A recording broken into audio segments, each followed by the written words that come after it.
Kathy Thompson by Katie Gehrke. My name is Kathy Thompson. This is my story.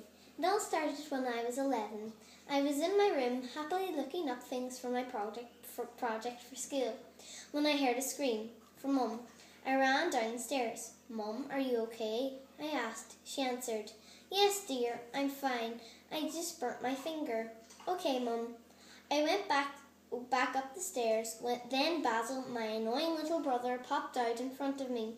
"What you doing?" he said annoyingly. I pushed him away. He landed with a bump. "Hey, I'm telling Mum." I put my hand on my head. "Oh no." "Kathy, don't push your brother," shouted Mum. I ran up to my room and slammed the door behind me. You could hear the slam through the house. Suddenly I heard a buzz from my phone over on my counter. It was my friend Haley. She said, "Hey, wanna come over to mine? Got a surprise. Come check it out." I replied, "Yeah, sure. Coming over now. See you then."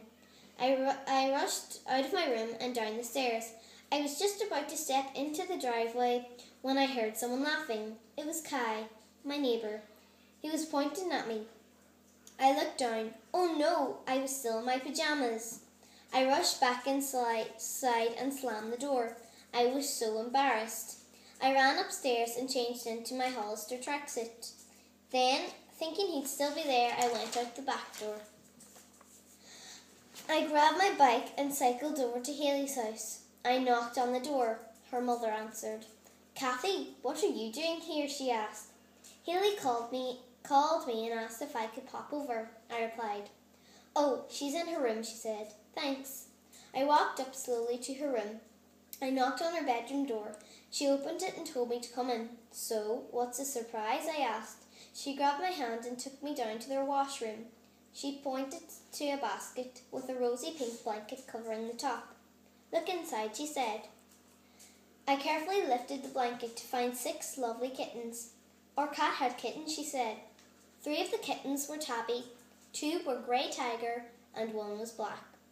"Mum says we have to sell them," she said. Suddenly my phone started ringing. I picked it up. "Oh no, it's Mum." I answered it. "Hello?" "Breakfast," Mum replied. I hung up. "I have to go. See you later," I said as I ran out the washroom door. "Bye," replied Haley. As soon as I was about to enter my street, I forgot all about earlier. In shock, I nearly crashed into the wall. I quickly put up my hood and parked my bike in the shed. I ran into the kitchen. The whole family was at the table. Dad was reading the paper. Basil was picking his nose. Natalie was texting. Maggie was all bubbly and bouncy in her playpen. And Rex, well, no one ever knows where Rex is. Probably with his girlfriend. Mum was busy working on breakfast. She put out plates down in front of us. Basil and Dad started eating like pigs. Natalie ignored hers altogether, and Mum gave Maggie her bottle. Dad sipped his coffee and looked at his watch. "Wow," he said, I better get to work. Bye, dear." He kissed Mum on the cheek, ruffled Basil's hair, picked up Maggie and threw her into the air as she giggled, and he gave me a tickle. I tried to hold it in, but I couldn't. "Wah ha ha ha," I laughed. "Bye." I gave my plate to Mum. I went out to the back garden to practice for the match next Sunday. I was just about to score a goal when Basil came into the garden. "Where were you, Kathy?" he asked. "I looked everywhere for you."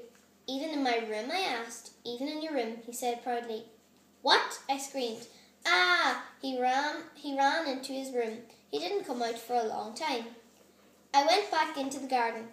Then I got bored, so I went into my room, grabbed my laptop and strolled into the sitting room. Then I heard the doorbell. I opened the door. It was Kai. "Hey, is Rex there?" he asked. My face fell. "Sorry, he went out this morning," I replied. "Oh, that's okay. Do you know where he's gone?" "No, sorry. I think he's with his girlfriend." "Oh, bye, Kathy." I closed the door slowly, ran into the sitting room, and peeked out of the curtains to watch Kai. He ran across the road to Michael's house. He didn't know that Michael was sick. Then Kai ran back to his side of the road and started kicking a rock. Kai was our neighbour, so I could hear all his tantrums when I was playing outside or something. Well, Basil still didn't come out of his room. I thought Kai saw me, so I quickly closed the curtains and turned on the TV. There was a program on about a girl. She was a spy, and no one knew. I thought it was really interesting. Natalie walked in. Her eyes glued to her phone. She plopped herself down on the long couch and put her feet up on the footrest. She was texting some guy on her phone. His name was Chris Smith. Some guy I don't even know. Then I heard footsteps coming down the stairs. Basil, I whispered to myself. I quickly turned off the TV and jumped behind the door. Basil walked in and sat himself down on my chair. I crept out into the hallway and shouted, I'm off to Healy's. Then I opened and closed the door to make it sound like I was gone. Then crept back behind the sitting room door. Basil turned on the TV. He turned it to his favourite show. Then he pulled out some sweets. Natalie walked out of the sitting room, eyes still glued on her phone. Then I jumped out and roared, Rah! Basil screamed and ran out. He, I thought, that will teach him not to go in my room. Then my phone started ringing. It's Healy. Hello? Hi, Kathy. Hey. You know the way our cat had kittens? Yeah. Well, do you want one? Yeah, but wait, Mum would never let me. Well, Kathy, you just have to ask her. Maybe. Oh, sorry, Kathy, I have to go. Text you later. Bye, Healy. I hung up and put my phone back in my pocket. Then Mum came in with the hoover. Sorry, Kathy, I hope you don't mind. I'm doing some cleaning, she said. No, it's okay, Mum, I replied. I was about to walk out of the room when she called me back. Oh, and Kathy, she said, can you put Maggie down for her nap? Please, dear. Sure, Mum. I walked into the kitchen, picked up Maggie, went up the stairs and opened Mum and Dad's bedroom door. I put Maggie down in her crib. She yawned. I put her head down on her pillow. Then I put her blue and yellow duck blanket over her. I closed the curtains and closed her door, and I walked down the stairs, into the kitchen. Mum was making the lunch. I turned around and went into the garden. I threw my bouncy ball up in the air and caught it a few times. Then Rex came in through the fence. Hey, where were you? I asked. He got a fright. Kathy? Oh, I was away with my girlfriend in town. Kai was looking for you, you know, I said. Whatever. Rex went up to his room and fell asleep. Then I heard Maggie crying. I went into Mum and Dad's room, got her out of her crib, and took her down to the kitchen. I put her into her playpen, and Mum told me to sit down for lunch. It was only me and Natalie this time at the table, because Rex was asleep and Basil was at his friend Luke's house. Natalie took one bite of her sandwiches and drank all her Coke. Mum gave Maggie some mashed carrots and peas. This is my time to ask Mum about the kitten, I thought to myself. Mum? Yes, dear. You know Haley's cat had kittens. Really, dear? Yes, and they're for sale. Okay. She asked me if I'd like one for free. Really, dear? And what did you say? I said I'd ask you. So, what do you say? Mum looked at me with her thinky face. And ask your father, dear. I sighed. Dad won't be home for another while. I put my hands on my head and didn't touch my food. Then I went up to my room and flopped on my bed. Then I looked out of my window. I thought, maybe I'll call Haley. So I pulled out my phone and called Haley. It rang for a while, and it went to voicemail, so I hung up. Then I heard Rex's phone ring in the hallway. I ran into the hall. I picked up his phone. It was Mum wondering where he was. I ran down the stairs and into the kitchen. Mum, I said. Yes, dear, she replied. Rex is in his room sleeping. Oh, thanks, Kathy. Where was he? He said something about his girlfriend in town. Oh, time flew and Basil was called home. Dad arrived home and Rex was woken up to come eat dinner. Now everyone was at the table, so I thought I should ask Dad. Dad, I asked. Yes, Kathy, dear. Haley said Haley's cat had kittens, and she was wondering if I'd like one for free. Dad stopped eating and looked at me. I could tell he was thinking. Well, Kathy, isn't that game coming up? Yes, Dad, I replied. Well, maybe if your team wins the game, you can have a kitten. I ran over to him and hugged him. Oh, Dad, I love you, I love you, I love you, I screamed. Dad, but Kathy, you have to train really hard and concentrate, he said strictly.